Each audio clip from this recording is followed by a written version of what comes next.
Hello everybody. I know it's been a while since our last video, but after the whole Critic Ranger thing, Daizyujin and I decided to move locations. It might be good to do a recap for the viewers that missed the first episode. Oh yeah, I've always wanted to do one of those. Last time on Lost in Translation, while doing a comparison video between Green with Evil Part 1 Out of Control and The Sixth Hero, Beelzebub was interrupted by a fiend calling himself the Critic Ranger. He has threatened to destroy Beelzebub for suggesting that Power Rangers did anything better than Super Sentai. Who is this mysterious critic? Where did he come from? Tune in to find out. Our viewers are watching this show on their computers. They can't really tune in. It sounds dramatic, and I like it. Well, let's get started. Part 1. From Bad to Worse. Pretty much every episode of Zyuranger I've covered has been a 2 or multi-parter. It was pretty common, and while Barai's intro at a lengthy 6 episodes is still massive, it's pretty on course for the show. Power Rangers, on the other hand, didn't have any multi-parters before the Green with Evil miniseries. We had seen 16 standalone episodes and had gotten used to the formula, and then all of a sudden we were hit with this 5-part epic saga. Epic? I'm not sure I'd put this on the same pedestal as something like Lord of the Rings or Harry Potter. We were kids. It was pretty epic to us. Part 2, or Jason's Battle, opens up right where the last episode left off. The Rangers are alone in the trashed command center, while Billy attempts to repair Alpha. Meanwhile, Rita continues to scheme. She has decided to give her Green Ranger the Sword of Darkness. When her knight defeated Zordon's soldiers... Is that Gauche? It is! That's the Mammoth Ranger in civilian form. That's from the Dora Knight episode. Power Rangers doesn't often use footage from Zyuranger that shows characters other than the suited-up Zyurangers, but every once in a while a clip or two will pop in. I recognized it. That makes me smarter and better than everyone who didn't. Let's not antagonize people, Daizyujin. Fenster reveals that if the Green Ranger is given the sword, Rita's spell over him will be absolute, but will end if the sword is destroyed. But that's okay, since the only person who knows about that is Zordon, and he's missing. Still seems like a terrible idea. The Green Ranger was doing fine against the other Rangers. He uses it in the Japanese fight footage, so they had to come up with something. I'm more annoyed by the fact that they bothered to make a decent prop for the sword, but couldn't be bothered to make a shield for the Green Ranger suit that doesn't look ridiculous.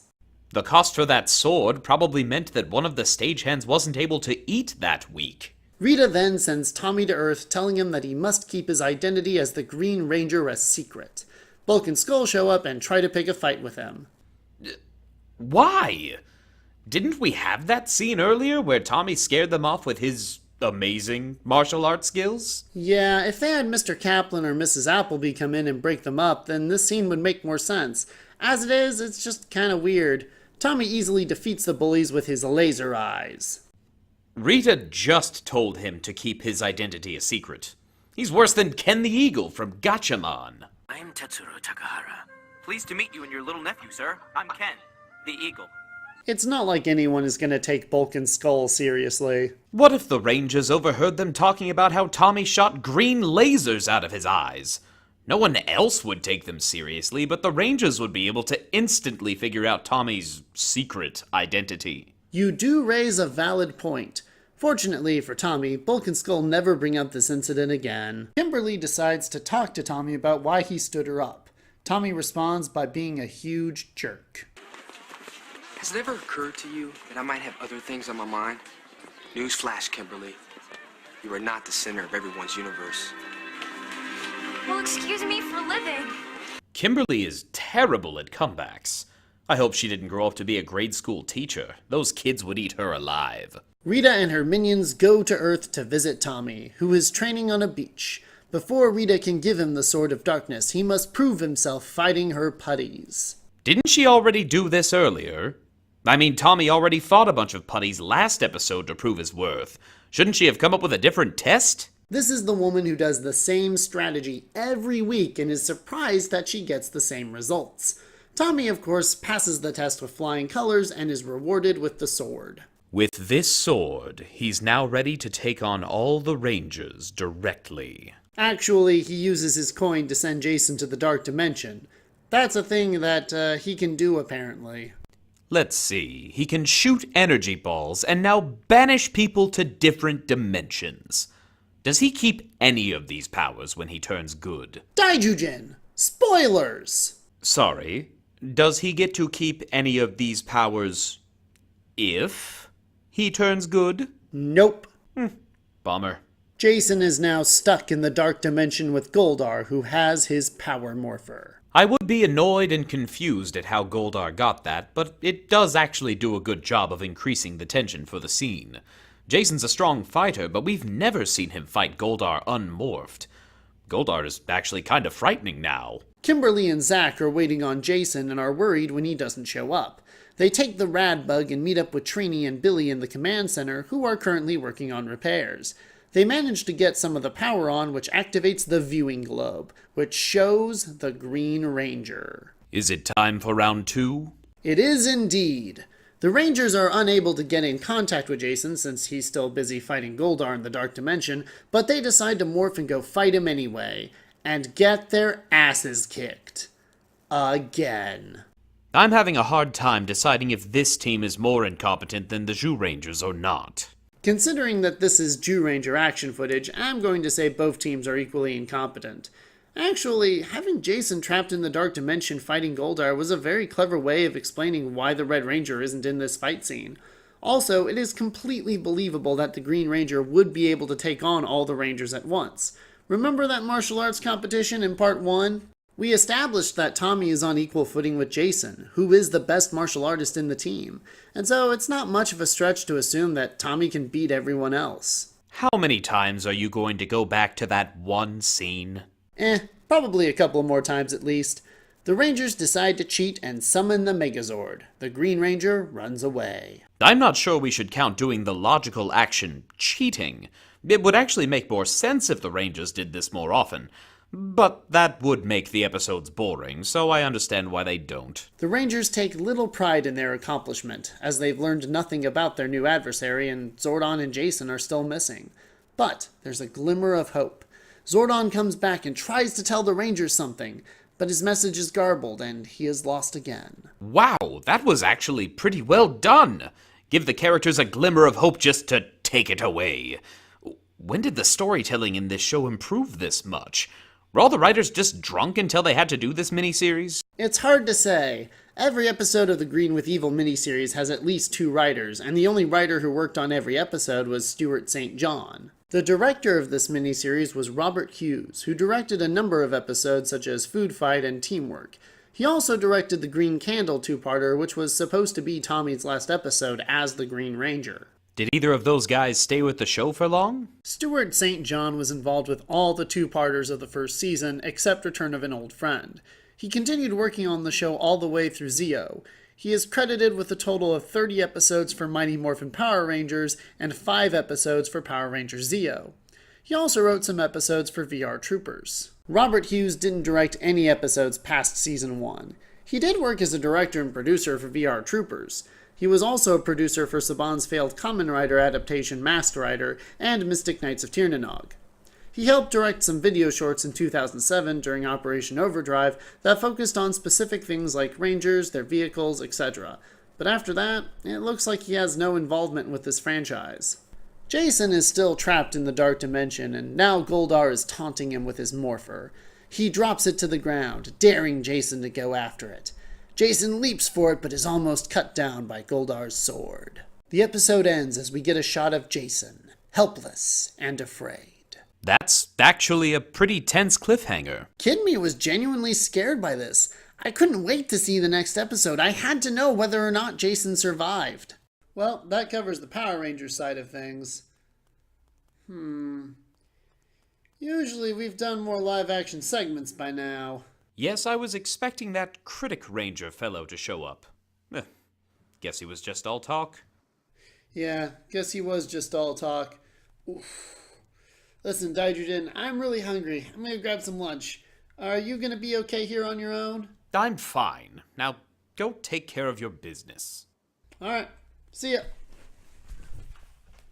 Alright, Kumar, stand watch while I surf the internet finding all Power Rangers fan sites. and let them know how much I despise the 2017 Megazord design. This is important work that will require all my attention, so I'm going to sit on my computer and ignore everything around me. Then you can't even tell what they look like most of the time. It looks more like an undergrad's art installation than a bunch of dinosaurs. What? They didn't even transform into a tank. But tanks are cool and manly. Kumard, quiet down. I can't hear myself type if you're roaring at me. Hello, Daizyujin. How did you get in here? Only someone with a key to the apartment can come in here. The door was unlocked. Damn it, Beelzebub! Wait, what are you doing with that?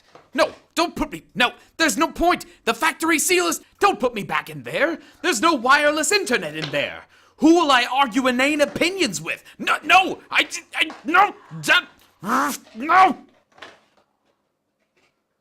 Hey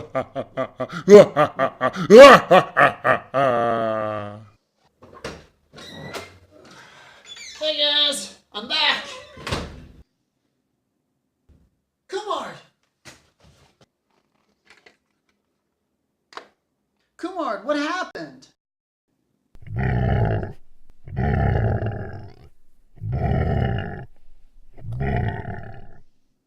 What do you mean, I don't know? I was unconscious, you idiot. Oh, you don't know because you were unconscious.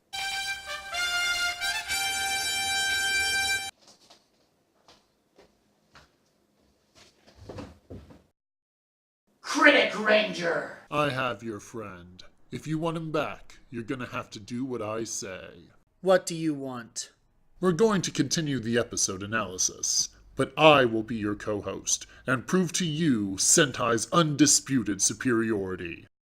So if I do this review with you, you'll return Daizyujin. On my word as a villain.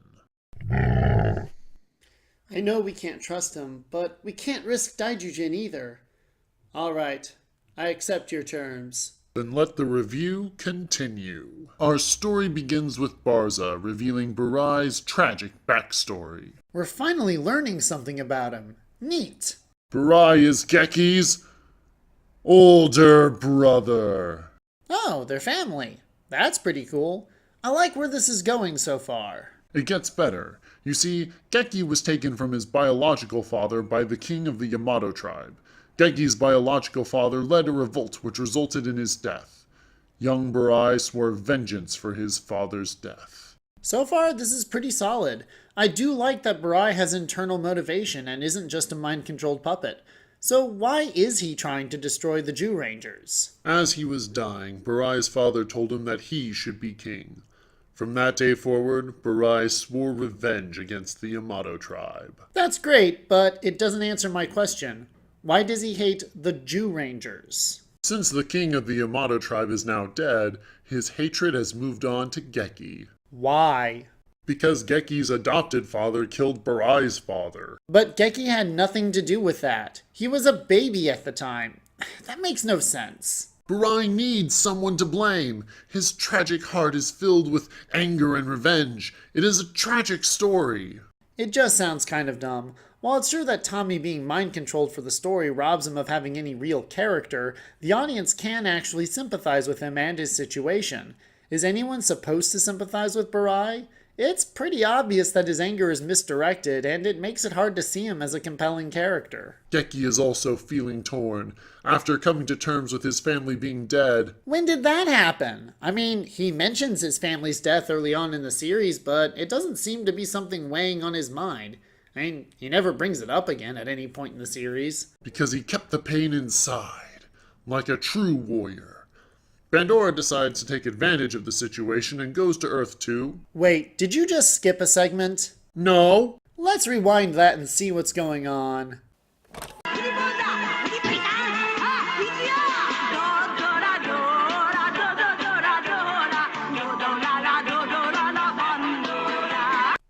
Why? Just... why? The Pandora gang are generally comic relief. This just adds to... They never sang before this episode. Look, Someone was probably on drugs. It's a weird scene. The rest of this episode is awesome. Just stay with me. Fine. Continue. Bandora finds Barai and offers him her help in defeating the Zyurangers. She offers him a legendary weapon to match the weapons of the Zyurangers. After a grueling test of strength that isn't just fighting some stupid minions, Yeah, I'll give you that one. Barai is presented with the legendary evil sword, Helfried. That sounds like an interesting name. Does it have any mythological roots? Well, I'm not sure. Do you know? Well, usually Daizyujin's the expert on that. I see. Daizyujin, are you okay? Not really. Listen, Beelzebub. Remember to give Kumar my present. What present? Oh, I wish I had eyes. I'm trying to wink at you. Remember to give Kumar my present. I don't know where your present is. Did you put it in the closet? That's enough banter. Explain what Helfried is referencing. I don't have my computer to look it up. But I did do some research before we started this episode. The Japanese wiki for this show thinks that it is a combination of Hel and Siegfried. Siegfried was famous for slaying a dragon, so it's possible that the Dragon Ranger is given the sword of a dragon slayer, which causes him to go insane. If that's true, the Zyuranger writers were actually pretty clever. The brilliance of Sentai knows no bounds. Assuming it's true. Daizyujin, did you ever find any definitive information on this? Unfortunately, no. It might just be a coincidence. If it is true, it's an incredibly obtuse reference that neither children nor adults are going to be able to understand. There is some fun trivia, though. Hisashi Sakai, the boy actor who played young Burai, appears in Sentai the following year as Ko, the Kiba Ranger, who is known in the US as the White Tiger Ranger. Back to the dark dimension. No! I hate that place! There's no Wi-Fi! Daizyujin! Shall we continue? Yeah, fine. But Daizyujin better be okay. With Helfried in hand, Burai renews his vow to avenge his father and become Emperor of the World. Emperor of the world? Where did that come from? His father wanted him to be king, so being king translates into ruling the world. No, it doesn't. Burai's father wanted him to be king of a specific kingdom that no longer exists. It would make more sense for Burai to try and reform that nation than just try to rule the whole world. He's angry, bitter, and confused. It's natural that he wouldn't be thinking straight. But he's not coming off as a torn figure. If the writers wanted that, then his feelings toward Geki need to be more complicated. Maybe he doesn't want to kill him, but he doesn't want Geki to get in his way. Maybe he offers Geki a place by his side in the new kingdom, but Geki turns it down, forcing them to fight. I came up with that out of my ass, and it sounds way more interesting than what's actually happening. You just need to watch the whole story arc. By the end, you'll see how great it is. Burai then challenges Geki to a fight, but Geki refuses to fight his brother. The drama is so impactful. I do understand Geki's perspective. He just learned that he has a living blood relative and wants to have friendly relations with him. But it's hard for the sequence as a whole to be dramatic when Burai's motivations in comparison just seem so shallow and misguided. I suppose you're going to tell me that Tommy and Jason's relationship was more compelling. No, it wasn't. But it does make sense. I'll give you that Geki and Burai's actors, Yuta Mochizuka and Shiro Izumi, are doing their best to sell this story, and they do a great job, but a faulty story and premise can't be saved by good performances. Tommy and Jason can't hold a candle to Burai and Geki. As the two of them are fighting, the other Zyurangers come in and try to fight Burai, but he proves too strong for them. They're all saved by Daizyujin coming. Did Daizyujin just appear without anyone piloting him? Yes, he's a god. Why does he even need the Zyurangers then? If he can come in whenever he wants, he should just crush the monsters as soon as they appear. He needs the Zyurangers to be at full strength. When is that explained? It doesn't need to be, it's obvious. It just takes me out of the story if I don't understand how the rules of the universe work. It was okay before because while Daizyujin was a sentient god, he always had to be summoned by the Zyurangers to make a physical impact in the world. This scene completely goes against what's been established, and it does so without any explanation. Instead of expanding the universe, it shatters it. You are simply overthinking things. It's fine, it's awesome. Daizyujin gives Geki his sword and encourages him to fight Burai for the sake of justice. Geki can't put aside his feelings for his brother and refuses to fight. Geki's known Burai for like 5 minutes and hasn't had a real conversation with him. There's no reason for him not to fight Burai. Killing is one thing, but stopping him is another. It seems really early in this story to have their relationship to start going this route. It puts drama in their relationship. Tommy has no relationship with any of the Rangers except Kimberly, who he had a short conversation with. Tommy being in danger doesn't mean much when there's no real personal stake for the other characters. He's just some dude they've known for a day or two. That criticism can be applied to Burai as well. We don't get to know him or his inner turmoil. He just comes off as a cartoon villain who wants to take over the world for selfish, petulant reasons. But the acting is so much better in Zyuranger. That's just one aspect of a story. You can't use that as the sole process of evaluation and comparison. Damn you, Beelzebub! Just get to the end of the episode already. Daizyujin forces Burai to retreat, and Bandora claims that she has a plan in motion to get rid of Daizyujin once and for all. When did Daizyujin get involved in all this? We're switching from Geki and the Zyurangers to the death of Daizyujin? Bandora's plans are always brought down by Daizyujin. It makes sense that she would want to deal with him. That is true, but I feel like instead of exposition, this could have been presented more naturally as a conversation between Bandora and Burai, where she's like, "Before we can defeat the Zyurangers, we will need to take out Daizyujin! Ha ha ha ha!" Then the transition would be fine. As it is now, it's kind of jarring. I'm sorry, Critic Ranger, but I just can't agree that Zyuranger's arc was better. There are too many holes in it, and we're only in part 2. I will make you regret saying those words. We will continue this next time, and I will prove my point. Hey, you promised you'd return Daizyujin. I will return him on my terms. Enjoy your victory, Beelzebub. In the end, I will be victorious. I don't know what to do. If only there was some way we had of tracking Daizyujin. Remember to give Kumar my present. The Christmas present! From the Christmas episode!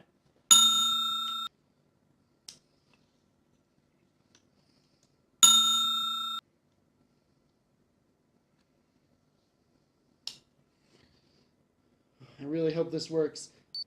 Daizyujin! Beelzebub, you've finally figured out my message. Where are you? I'm not sure. It's ominous and strange. How can I get you out? I don't know yet, but the communicator helps us a bit. What? No! It can't be! Kumar, put that technology repair class we put you through to good use. Don't worry. We'll get you back, buddy. This is impossible. You can't be here. We can't both exist at the same time. If that's how you want to play it, I summon the God Horn. Well,